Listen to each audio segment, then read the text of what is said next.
Hi, this is William Ramsey. The following video is about the disappearance and death of Patrick McNeil that took place in New York City on February 16, 1997. Patrick McNeil was 21 years old. He was athletic and a junior studying accounting at Fordham University. February 16, 1997. Patrick McNeil was last seen at a bar in Midtown Manhattan at 1768 2nd Avenue. The bar no longer exists, but you can see that it's close to the East River, just east of the island of Manhattan, and the river flow starts north and goes south. It's very important later on in this case to understand what happened to Mr. McNeil. You can see the bar right here.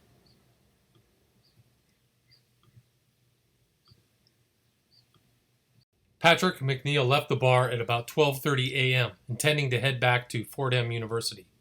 Witnesses said that Mr. McNeil was extremely unstable and disoriented, stumbling and falling against vehicles and vomiting. Other witnesses said they observed a vehicle double parked outside of the bar. You can see from this map that Fordham University is just north of where he was by about 2 miles. McNeil was intending to travel north. As he stumbled toward the subway station, a vehicle followed McNeil. When McNeil fell to the sidewalk, the car following him stopped and waited until he started walking again. McNeil turned onto 90th Street and was never seen again. February 26, 1997. A massive search looking for Patrick McNeil took place on February 26th. More than 600 volunteers were involved and more than 10,000 flyers were distributed.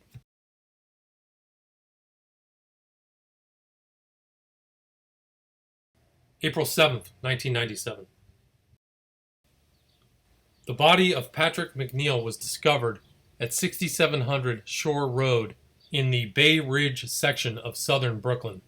You can see from the map that southern Brooklyn is roughly 10 miles south down the East River and into New York Bay from the place where Patrick was last seen, kind of in Midtown Manhattan, you can see in the map.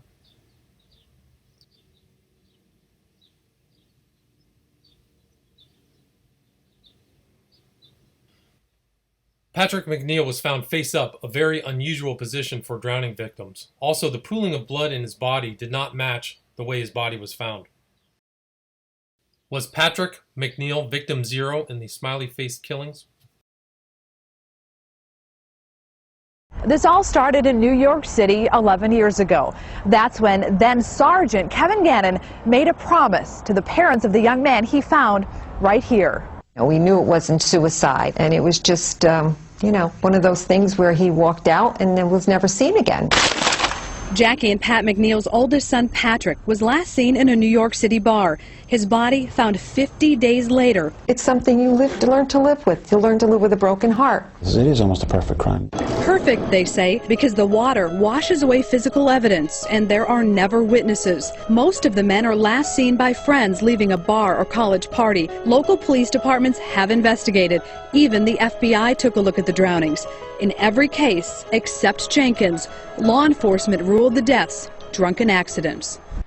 Sergeant Gannon, who has put in so much time investigating this with his team, says they have also concluded 3 other suspicious deaths of young men found in the water were homicides. Now, in one case here in New York, the investigators say the young man was stalked, drugged, tied to a chair, and tortured before his body was slipped into the water. They hope to convince federal authorities to look at these cases further. Don?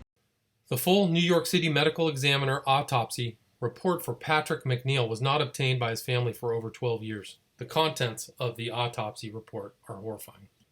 McNeil was discovered wearing only his jeans and socks, which means he would have had to take off his shirt prior to entering the water, assuming he accidentally drowned. Patrick McNeil also had ligature marks around his neck, indicative of a rope or cord tightly around his throat. His skull had 2 deep indentations as if he was hit with the back of a hammer. His upper body also had char marks and burns as if someone used a blowtorch while torturing him. Forensic pathologist Dr. Cyril Wecht viewed the McNeil autopsy photos and agreed that McNeil was bound and burned while still alive. Based upon the condition of the body, investigators Gannon and Gilbertson concluded that McNeil was dead for some time before entering the water. McNeil was found in the water within 24 hours after someone placed him in the upper New York Bay. He was missing for a total of 50 days. The question remains, where was McNeil for the 45 days he was missing?